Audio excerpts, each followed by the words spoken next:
Muy buenos días, muchachos. Vamos a continuar. Muy bien. ¿Alguna duda con lo que platicamos la sesión de ayer? ¿Algún comentario? Pues no, de hecho creo que quedó claro lo de tema Todo de bien. lo que son los robots. Bueno, son conceptos sencillos, definiciones. Ahorita apenas estamos pues construyendo el concepto de lo que va a ser la robótica, lo que va a ser nuestra definición propia de manipuladores, de los robots industriales, etcétera, ¿no? Bueno, hoy vamos a platicar con lo de los sucesos importantes, destacables, que dan forma a lo que va siendo actualmente la robótica industrial y veremos principalmente también lo que son las configuraciones y algunas de las características que tienen cada uno de ellos, ¿no? Déjenme compartirles la presentación y comentamos.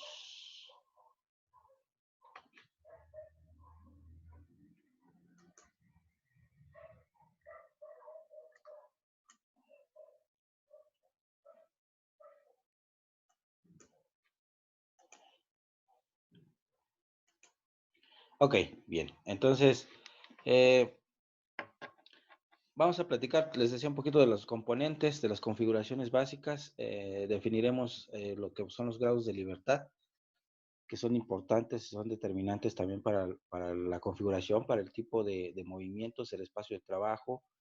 Y obviamente esto va a tener ventajas y desventajas con respecto a algunas configuraciones. Al final ya platicaremos sobre esto de los grados de libertad y de las características que nos van a permitir tener con los robots, ¿no?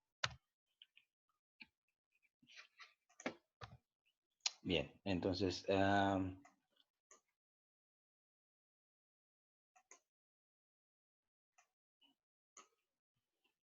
decíamos, uno de los elementos importantes, que incluso ya habían comentado los compañeros, fue de la cuestión de definir el concepto, ¿no? Decíamos que muchos de estos dispositivos fueron concebidos en las obras literarias con la intención de diseñar máquinas, de conceptualizar máquinas que fueran esclavos o servidumbres, ¿no? De hecho, por eso el término que decíamos que se había acuñado, el término de robot, y que provenía del checo robota, ¿no? Que significaba servidumbre o trabajador forzado. Esto fue por ahí de 1920 con Karel Capek, lo cual lo emplea para referirse en sus obras literarias a máquinas con formas humanoides. Podemos ver aquí abajo una de las imágenes representativas, a mi parecer, en donde en esta obra literaria, al final de cuentas, cuando se da la rebelión de estas máquinas, ¿no? Y hace que el hombre, en vez de manejar estas máquinas y tenerlas como servidumbre, es al revés. Estas máquinas influyen sobre el ser humano y lo someten y lo tienen como su propio esclavo, ¿no? También de las obras literarias que impactaron bastante en el acuñamiento de estos conceptos de robótica y de robots fue precisamente otro escritor, Isaac Asimov, al cual se le atribuye el acuñamiento propio del término de robótica, ¿no? De decir que tenemos ciencias que están permitiéndonos diseñar estas máquinas. En sus obras decía que los robots eran máquinas bien diseñadas con un elevado grado de confiabilidad. Aquí se destaca este punto, ya que en la obra que les menciono de Karel, pues estas máquinas se rebelan y no cumplen con el objetivo, ¿no? Obviamente, pues como mencionamos, estas obras literarias de ciencia ficción, ya en ese entonces, estamos hablando de 1920 y tantos, eh, conceptualizaban estas máquinas con un grado de inteligencia, ¿no? Que actualmente es difícil poder comentar que las máquinas tienen inteligencia propia, ¿no? Se han desarrollado inteligencia artificial, pero no se asemeja a tener un criterio para poder tomar decisiones, ¿no? Poco a poco. Bien. Sin embargo, de esto de Isaac Asimov se le atribuye lo que es el poder plantear las tres leyes de la robótica. Esto les reitero, desde el punto de vista de la ciencia ficción y en su obra literaria de Yo Robot, ¿sí? Y estas tres leyes, pues se dice que rigen principios y fueron denominados las tres leyes de la robótica, en donde dan cuenta de algunos conceptos y algunos factores principales para el comportamiento de los robots, pero que también lo podemos llevar hasta el punto de vista de nosotros con la parte de la robótica industrial. Por ejemplo, un robot no puede actuar contra un ser humano o mediante la inacción permitir que un ser humano sufra daños. Ese es uno de las primeras estatutos que regían estas máquinas, ¿no? Un robot debe obedecer las órdenes dadas por los seres humanos, salvo que estén en conflicto con la primera ley. Y finalmente, un robot debe de proteger su propia existencia, a no ser que esté en conflicto con las dos primeras leyes, ¿no? Entonces podemos darnos cuenta que pues aquí las leyes daban o consideraban a las máquinas con un determinado grado de inteligencia como para poder decidir si actuar o no actuar en contra de un ser humano o hacer la tarea para la cual está diseñado o asignado, o simplemente poder determinar si trabajar o no porque puede sufrir algún daño, ¿no? Obviamente eso no lo podríamos ver textualmente desde el punto de vista de la robótica industrial con las máquinas, pero sí podríamos decir que están diseñados e integrados en esas líneas de producción, tratando de concebir estos conceptos, ¿no? ¿Alguno de ustedes podría decirme de qué forma, por ejemplo, podríamos ver que un robot va a evitar actuar en contra de un ser humano o mediante la inacción permitir que un ser humano sufra daños? ¿Alguien me quiere comentar?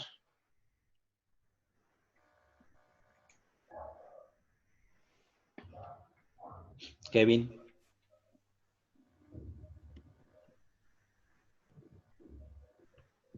¿no? ¿Algún comentario?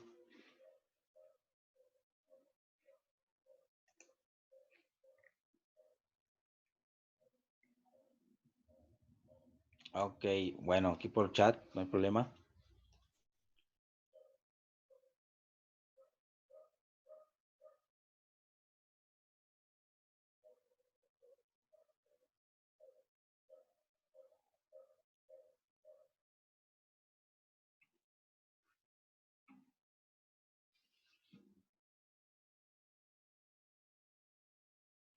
Ok, Jonathan, adelante, en lo que Kevin nos pone su comentario aquí en el chat. No tiene micro. Bueno, así como lo que dice lo de las tres leyes de la robótica, ¿no? Lo que no he entendido muy bien las tres leyes, van a entrar en conflicto en alguna vez.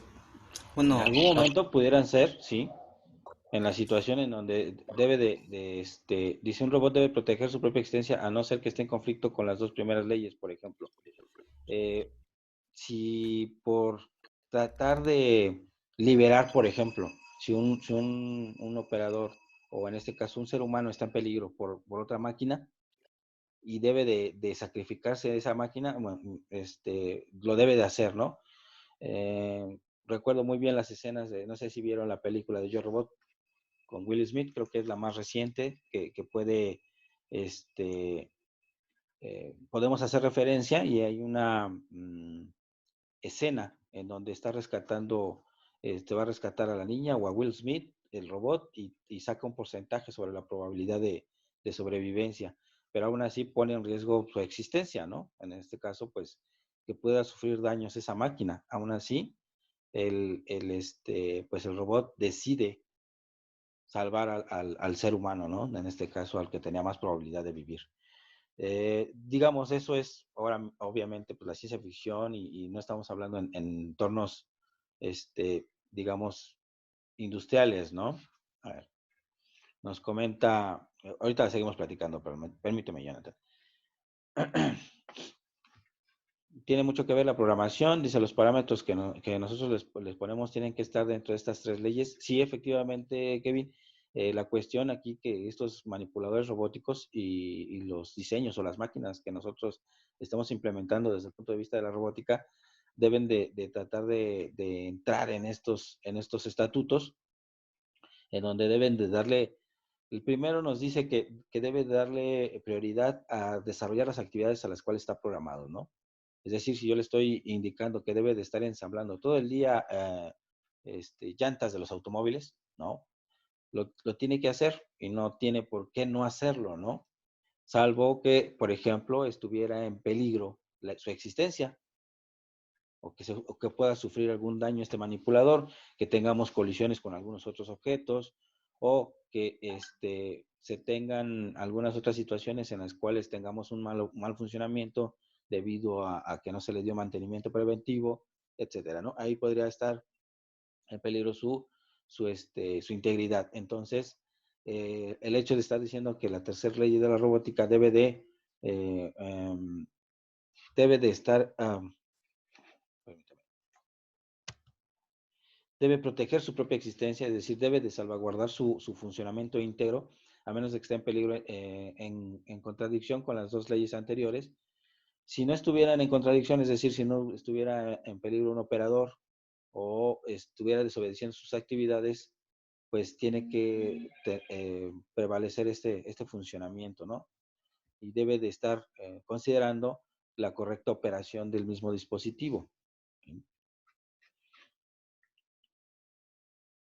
Sí, efectivamente es más difícil en la parte del punto industrial porque debemos de adecuar este entorno a esos interacciones entre el ser humano y las máquinas, ¿no? Nos dice Julio, trabaja por probabilidades, no tanto por probabilidades, es más bien como dice Kevin, es la parte de la programación y debemos de estar considerando estas posibilidades de los entornos de trabajo. Adelante, Marcos. Bueno, también tendremos que ver los parámetros de si vamos a manejar lo que es la inteligencia artificial en nuestros casos, ¿no? Perdón, no te escuché. La inteligencia artificial. Ah, sí. Bueno, eso es, les decía, la inteligencia artificial, tal vez en la inteligencia artificial ya se están considerando estas leyes y hasta más conceptos que se deben de integrar en conjunto. Solo que aquí lo que vamos nosotros a tratar de dimensionar es si estas leyes de la robótica pueden estar relacionadas directamente con lo que nosotros vamos a estudiar, que va a ser la parte de robótica industrial, ¿no? Y como lo comentábamos en la sesión de ayer, pues los manipuladores o los tipos de manipuladores, la clasificación que vamos a estar trabajando pues son los poliarticulados, donde vamos a tener una integración de eslabones con diferentes grados de libertad para poder generar movimientos en un espacio de trabajo determinado. Entonces, son como las máquinas que nosotros hemos visto en líneas de producción, pero aquí, por ejemplo, dice un robot no puede actuar en contra del ser humano o mediante la inacción permitir que un ser humano sufra daños. Es decir, imagínense que está un robot dentro de una línea de ensamble y diga, ay, no, yo no voy a hacer este ensamble porque el operador que está en este turno me cae mal, ¿no? No lo voy a hacer. Hoy no tengo ganas, ¿no? O no, los niveles de voltaje tal vez no son los adecuados, no tengo las refacciones que pedí, ya se me desgastó el brazo derecho, etcétera, ¿no? O sea, obviamente no es en ese sentido, pero sí es el de que el programa que nosotros tenemos que implementar, pues debe dar prioridad a las actividades, ¿no? Al ensamblar, al remachar, al hacer corte, al estar considerando esas actividades, pues sí, esa tarea con determinadas características de calidad. Entonces, es su deber estar haciendo esa tarea, ¿no? Pero no puede hacer tareas que yo programe, por ejemplo, y decir, bueno, cuando esté un operador aquí adentro y si está aquí adentro, lo voy a machucar, ¿no? O voy a girar y lo voy a golpear, lo voy a aventar, ¿no? He visto videos, me ha tocado ver videos de manipuladores en donde, pues, desafortunadamente por descuido de los operadores, entran al espacio de trabajo, al área de trabajo de los manipuladores, y son manipuladores, pues, bastante grandes, que tan solo con un movimiento de un giro pueden lastimar bastante al operador, ¿no? O incluso causarles hasta la muerte, dependiendo de las herramientas con las que cuenta el robot. Por eso es que debe de considerarse en esta primera ley lo que es el proteger al ser humano, hacer su tarea, pero dentro de hacer su tarea, no provocar esos accidentes. Adelante, Adán. Levantaste la mano. Buenos días, profesor. Por ejemplo, yo tengo una duda. Sí. En la medicina, para hacer una operación o hacer algo, ahí tendría que dañar al ser humano para salvarle la vida, ¿no? Ahí no entraría en conflicto la primera ley. Bueno, es que no lo está dañando, ¿no? Precisamente lo está salvando, ¿no? O le está haciendo Pero es una... que, bueno, en la primera ley dice que permita que sufra o haga algún daño. Ajá. Por ejemplo, Bueno, ahí yo lo veo como que ya está faltando la primera ley, ¿no? Porque la medicina, sí es cierto, tiene que correrse algunos riesgos para poder salvar la vida. claro, muy buena pregunta Entonces, retórica, ¿no? Aquí sí, desde sí, el sí. punto de vista, perdón, este, bueno, Marcus quiere comentar algo. A ver, adelante, Marcus. Bueno, aquí más bien entraría la prioridad hacia el humano, ¿no? En vez de a la máquina, ya que, bueno, es eso, la prioridad, ¿no? Más que nada. Sí, en este caso es que les decía, es una pregunta retórica porque aunque pareciera que lo va a dañar, pues en realidad, digámoslo así, si el robot tuviera esa conciencia, pues sabe que al final de cuentas con esas incisiones, con esos cortes, con todo lo que tenga que hacer que le pueda causar algún dolor, al final de cuentas lo va a salvar, ¿no? Le está haciendo una operación, una cirugía que después se va a recuperar. Digo, es retórica porque hasta el momento pues no se tiene eso con los robots cirujanos, al final de cuentas siguen siendo robots teleoperados. ¿Qué quiere decir con esto? Que hay un médico a la distancia que está supervisando todas las actividades, ¿no? Es decir, él está moviendo ante todas las palancas. Ahí tenemos las imágenes del Da Vinci, que tiene 8 brazos, ¿no? Más de 22 grados de libertad para poder hacer una cirugía a distancia. Entonces sigue estando controlado por otro ser humano, ¿no? Al final de cuentas, pues está eh, velando por la integridad de esta persona, ¿sí? Entonces, les decía, desde el punto de vista industrial, también tenemos incluidas estas leyes, ¿no?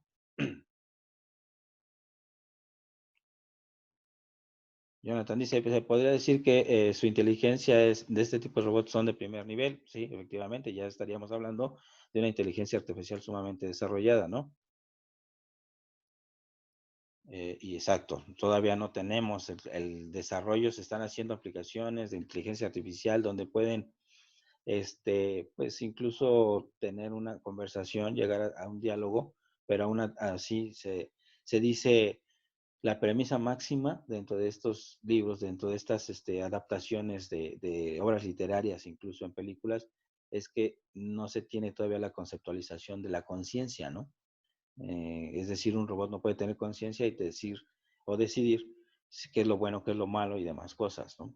Pero sí podemos nosotros programar, podemos dotar a los robots de elementos para poder hacerlos que cumplan con las primeras leyes. Por ejemplo, en la primera dice, nosotros lo programamos para que desarrolle una actividad, ¿no? Para que esté trabajando en una línea de ensamble. Pero si por cualquier situación un ser humano está en su espacio de trabajo, debe de dejar de hacer esas actividades porque pone en riesgo esa integridad, ¿sí? O dice, por medio de la inacción, tal vez por accidente y de igual forma, está trabajando el manipulador dentro de un área de trabajo, entra el operador y por accidente se queda, no sé, prensado entre los movimientos del robot, ¿sí? Y entre en modo de alerta, ¿no? Se hace un paro automático porque hay un objeto extraño, en este caso es el operador que entró al espacio de trabajo, pero por la inacción, como quedó prensado, si el robot no se mueve, son muchos kilos, mucha fuerza de presión, ¿sí? Y entran los frenos de los manipuladores robóticos, no se va a mover por nada, ¿no? De hecho, dentro de algunos de los criterios dentro de la programación del robot, tienen frenos contra falta de voltaje para evitar que los manipuladores robóticos caigan con toda la carga. Entonces, imagínense, se pone el paro automático, se detiene el manipulador, no lo pueden mover porque entran los frenos, pero está prensado a una persona. Entonces, eso también se refiere a que mediante la inacción haga que el robot sufra daños, perdón, que el ser humano sufra daños. Entonces también debe de estar considerada algunas formas de detectar que está un operador dentro de ese espacio de trabajo y que si la situación lo está ameritando, pues debe de desbloquear esos frenos para un movimiento libre o dirigirse a una zona de seguridad, ¿no? También que se le conoce como zona de home, o nicho de seguridad, ¿no? Más adelante hablaremos sobre esas posiciones. Por ejemplo, en la 2 dice, un robot debe obedecer las órdenes dadas por los seres humanos, salvo que estén en conflicto con la primera. Es decir, yo voy a tener que ensamblar, pero les decía, a lo mejor una de esas órdenes es que otra máquina me esté indicando que no le importe que esté el operador ahí, que tiene que trabajar, que tiene que ensamblar, que tiene que poner algunas otras piezas, pues debe de analizarlo el manipulador para poder darle prioridad hacia ensamblar o hacia cuidar la integridad del operador. O que por medio de alguna programación se bloqueen algunos conceptos como ¿no? De evitar que se tengan actividades cuando la zona de trabajo o el perímetro de seguridad de trabajo se invada. Muchos de los robots, no sé si han percatado en algunos videos, tienen una especie como de jaula o de cerca, y toda esa jaula o esa cerca pues está dotada de sensores de proximidad, sensores que le indican al robot cuando una puerta se abrió o cuando hay una persona dentro del espacio de trabajo, para que tome sus prioridades y precauciones y pueda detener incluso su tarea, ¿no? O su actividad que esté realizando. Y la última, donde dice, el robot debe proteger su propia existencia, a no ser que esté en conflicto con las dos primeras. En el sentido de proteger su existencia, les comentaba, tal vez tenga una colisión con algunos otros objetos dentro del espacio de trabajo. Eso provoca que obviamente los motores deben desarrollar un gran torque para poder desarrollar los movimientos necesarios. Imagínense que estamos en la línea de ensamble donde tienen que cargar el chasis de los vehículos, pues los motores y el eslabonamiento propio de los mismos manipuladores o de los robots generan un gran torque, ¿no? Entonces, si se llegasen a trabar, llegan a colisionar con algún otro robot, pueden causar daños significativos en su estructura, en la transmisión, en los eslabones, ¿no? Entonces, muchos de ellos tienen sensores de impacto. Por ejemplo, los manipuladores que nosotros tenemos ahí en la universidad, en cuanto tú llegas con un objeto a colisionar, tienen algunos acelerómetros y esos impactos, y además también monitorean la corriente que pueden consumir los motores, y ese impacto lo detectan como una alarma y en automático se detiene el manipulador. Entra en bloqueo, se activan todas las alertas y tenemos que seguir un proceso para destrabarlo, ¿no? Es decir, no nada más porque le diga, sí, ya me di cuenta, boto la alerta con el teach pendant y lo puedo empezar a mover. No se puede. Tenemos que reiniciar, tenemos que asegurarnos que los movimientos o los desplazamientos van a ser muy lentos, con una alta precisión, pues para sacarlo de la zona de impacto o de colisión. Así, esto de los manipuladores, ¿no? A ver, ¿quién levantó la mano? No alcanzo a ver. Para adelante. ¿Profesor? Sí, adelante. Bueno, así como dice que salvaguardarle su existencia y de otro humano, ¿no sería bueno los robots lo que son para la guerra no violarían esas leyes? ¿Los Porque que se son para qué, están de perdón? guerra. Los que son para guerra, sí. En este caso, pues tendría que, digamos, a la hora de estar siendo siendo ¿Me escucha? programados. Sí, lo escucho. Sí, te escucho, Jonathan. Los robots que son para la guerra. Sí. En este caso, pues ahí lo que estamos hablando es, primero deben de obedecer las instrucciones, ¿no? Del ser humano, pero se supone que algunos de ellos están diseñados para atacar el mismo armamento, no propiamente a los soldados, ¿no? A destruir, pues, digamos, los tanques o los aviones y demás. Obviamente, pues tendríamos que entrar en una retórica más profunda, en donde sabemos que esas máquinas, pues también están operadas por seres humanos, ¿no? Pero aquí ya depende de la programación, es lo que les estoy comentando. Desde el punto de vista de robótica industrial, pues sí, se podrían violar también esas leyes. ¿De quién depende? Pues de quién va a programar y del entorno. Esta es una de estas leyes, es tratar de seguirlas para que la robótica no caiga o no derive en lo que se comentó en la obra literaria de Karel, donde los robots, al no tener estas leyes, al no tener esas premisas que seguir, pues terminan sometiendo al ser humano. Aquí pasa lo mismo que comentas, ¿no? De los robots que se están diseñando, pues con fines bélicos, ¿no? Obviamente, se sabe que probablemente del otro lado, pues no estén máquinas únicamente, sino que estén también seres humanos, ¿no? Y aunque fuesen máquinas, pues les decía, no es que textualmente el robot diga, es que voy a destruir otro robot, ¿no? Que podría ser yo, no lo voy a hacer. Pues obviamente no, simplemente es en la forma como se están programando y el programador, al final de cuentas, debe de contemplar estas premisas para poder integrar estos programas en el comportamiento de los robots, ¿no? Entonces, les decía, volviendo a la parte, al aspecto de robótica industrial, de esta forma un robot debe de proteger su propia existencia. Volvemos al punto. El proteger es que yo lo programe. Entonces, si yo no lo estoy programando como para que esos sensores detecten un paro de emergencia o para que generen un paro de emergencia, pues aunque tenga los sensores de presencia, aunque tenga los sensores de límite dentro del espacio de trabajo, aunque tenga los acelerómetros y demás, pues simplemente no se va a detener. Eso recae sobre el programador, ¿no? O lo que dice, si pudiera ser que por proteger su existencia, el robot esté en conflicto con las otras dos leyes, pues se va a priorizar la parte de la integridad del ser humano. ¿De qué forma? Hay algunos robots, algunas situaciones en donde una colisión, pero si, por ejemplo, el perímetro de trabajo fue violado, o los sensores detectan que un operador entró al espacio de trabajo y la colisión que se realizó pudo haber sido con este operador, lo que se hace es liberar estos frenos o tener fusibles mecánicos que se les llaman, ¿no?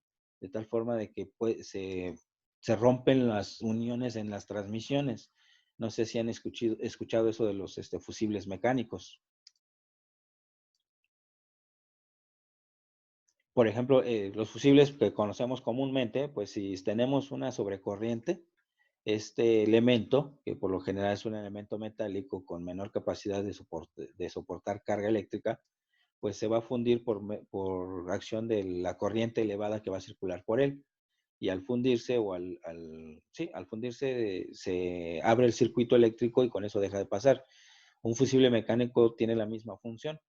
En este caso, está diseñado para soportar una determinada capacidad de carga, de torque, ¿no? Si por alguna cuestión a la salida esta fuerza, este torque se ve afectado, es decir, aumenta porque se trabó, por ejemplo, puede ser que una rueda se haya trabado o porque el brazo de palanca se trabó.